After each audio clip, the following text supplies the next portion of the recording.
အားလုံးပဲမင်္ဂလာပါရှင်။ Little မြန်မာ Channel ကနေကြိုဆိုလိုက်ပါတယ်။ဒီနေ့မှာတော့ဆရာကြီးဦးဖိုးကြားရဲ့ကိုတွေဝတ္ထုတို့များစာအုပ်ကနေဆက်လက်ချက်ချသောမေးမြန်းဆိုတဲ့ဝတ္ထုတို့လေးကိုဖတ်ပြပေးချင်ပါတယ်ရှင်။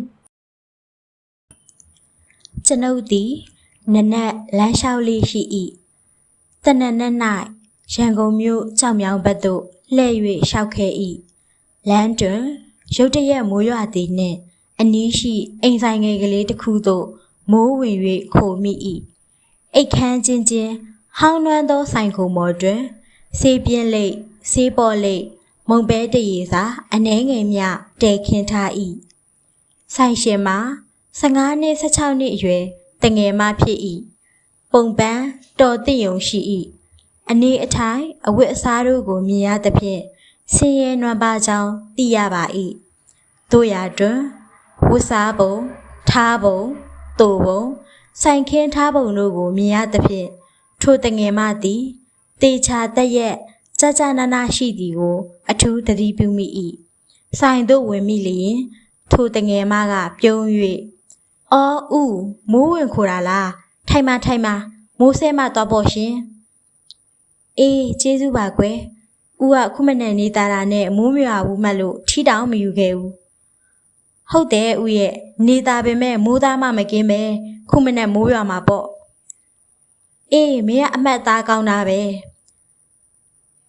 ထို့နောက်ထိုတငယ်မဘီနာတွင်သတင်းစာဟောင်းဂျာနယ်ဟောင်း4-5ခုတွေ့မြင်ရသည်နှင့်အော်မင်းကသတင်းစာဖတ်နေကြလား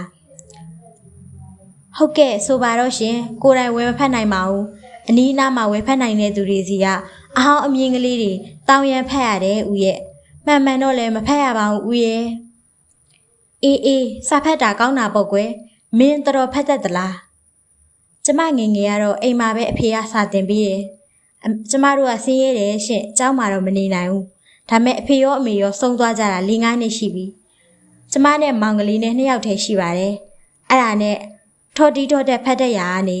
အခုတော့တော်တော်လေးကိုဖတ်တတ်နိုင်ပါပြီရှင့်နေပါအောင်မင်းသတင်းစာဖတ်တာတိုင်းရေးပြည်ဝါသနာပါလို့လား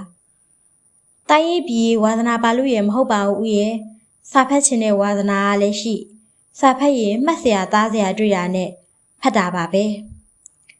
နို့မင်းဖတ်တဲ့သတင်းစာကြားနယ်တွေမှာမင်းစရောက်လာတဲ့ဓာတ်ရိုက်ဆိုင်တာများပါလို့လားကျွန်ုပ်ကစုံစမ်းလို၍ဤသို့မေးလိုက်သည်ဓာတ်ရိုက်တော့ဘယ်ပါမလဲဦးရဲ့နို့ပေမဲ့ဟိုချင်းပြောတာလို့ပေါ့စားများစားရတယ်မရှိဘူးဟင်းခတ်တာနဲ့ကုန်တာပဲဆိုသလိုပေါ့ဦးရဲ့စာဖတ်လို့အကြအမြင်ရတော့ဈေးရောက်နာရောဘာရောနေရာတိုင်းမှာစိတ်ကူးညံအလိမ်မှာတိုးတာပေါ့ရှင်အေးဟုတ်တယ်ရဲ့နေပါအောင်မင်းတို့မိန်းမတွေဒီရင်းစာတွေဂျာနယ်တွေဖတ်ဖို့လို့သလားကွဟာဦးကြီးနယ်လို့ပါပြီလားခုတလုံးမကြဘူးလားရှင့်မိန်းမအသင်းတွေဖွဲ့ဝတ်လုံနေပါရီတောင်ဖြစ်ကုန်ပြီပဲဦးရဲ့ပြီးတော့လေယောက်ျားဖြစ်ဖြစ်မိန်းမဖြစ်ဖြစ်စာတက်ရင်ကောင်းတာပေါ့ဦးရဲ့ဒါနဲ့မင်းတို့မောင်နှမ2ယောက်ဘလို့နေကြစားကြသလဲကွ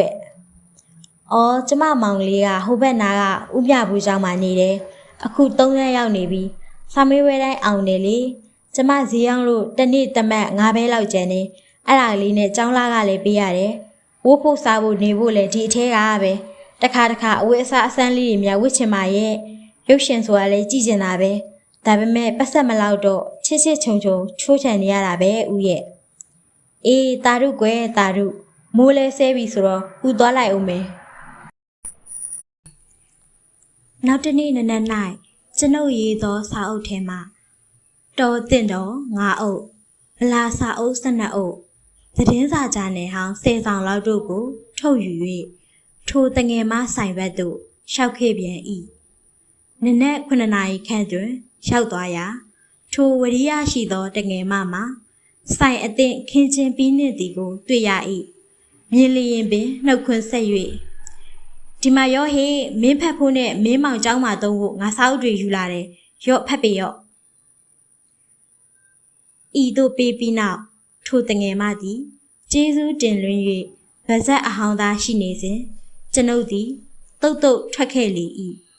ဤကားလွင်ခဲ့သော4-5နှစ်ကအဖြစ်ပြက်သည်လွင်ခဲ့သောလကကျွန်ုပ်စာတစ်စောင်ရ၍ဖတ်ကြည့်ရာ အောက်ပါအတိုင်းပါလေ၏ဦးရှင်စာအုပ်များပေးစဉ်ကရုတ်တရက်ထွက်သွား၍ကျေးဇူးတင်စကားမှမပြောလိုက်ရပါပေးထားသောစာအုပ်၅အုပ်ကိုယခုဖြင့်အလွေရမလောက်ရှိနေပါပြီကျေးဇူးအင်မတန်တင်သည့်အတွက်ပေးတော်နေ့ကကျမ၏မှတ်တမ်းစာအုပ်တွင်မှတ်စရင်းတင်ထားလိုက်ပါသည်ဦးကိုဘလို့ပင်ကျေးဇူးဆက်ရမလဲဟုအမြဲတွေးနေပါသည်ယခုမှထိုစာအုပ်တို့ကိုပုံနှိပ်တိုက်ကကျေးဇူးပြု၍ယခုစာကိုထည့်လိုက်ပါသည်ကျမတို့ဆိုင်ဘက်ကိုလမ်းလျှောက်ခဲ့စေချင်ပါသည်ဦးရှင်မေမြင်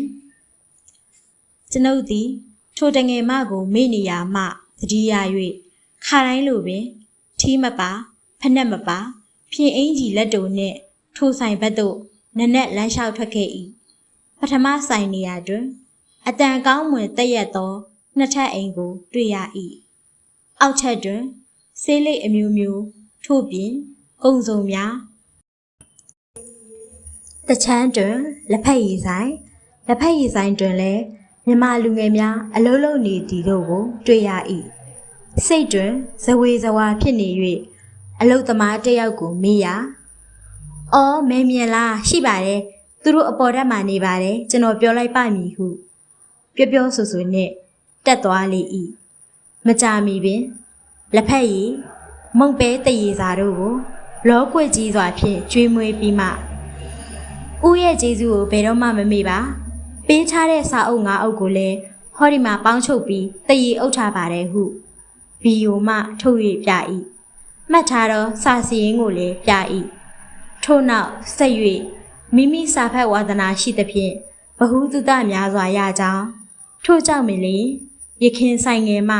ယခုကိုယ်ပိုင်အိမ်နှင့်ဆိုင်ကြီးဖြစ်လာကြောင်းမိန်းမများစာဖတ်တင်ကြောင်းချွေတာတင်ကြောင်းဘာကြောင်းညာကြောင်းနှင့်နိုင်ဝက်ခန့်ကျွန်ုပ်အားလက်ချပေးနေလေသည်ကျွန်ုပ်မှလည်းပြုံးတဲ့ကမလှုပ်ဖဲနားထောင်နေရလေသည်ပြီးမှကျွန်ုပ်ဤအဝတ်အစားကိုစိုက်ကြည့်၍အော်ဥကိုကျေးဇူးဆက်ချင်ပါတယ်စာအုပ်ဖိုးတွေက30ကျပ်15ကျပ်လောက်ရှိလိမ့်မယ်အဲ့တော့အနည်းဆုံးအဲ့စာအုပ်ဖိုးတွေကိုလက်ခံစေချင်ပါတယ်ဥရဲ့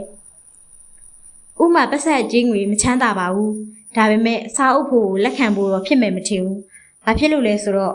ပေးတာနဲ့ရောင်းတာချားနာတာကိုမင်းသိတယ်မဟုတ်လားဥရဲ့စာအုပ်ဖိုးကိုလက်ခံရမှာဆိုရင်မင်းရဲ့လက်ဖက်ရည်ကို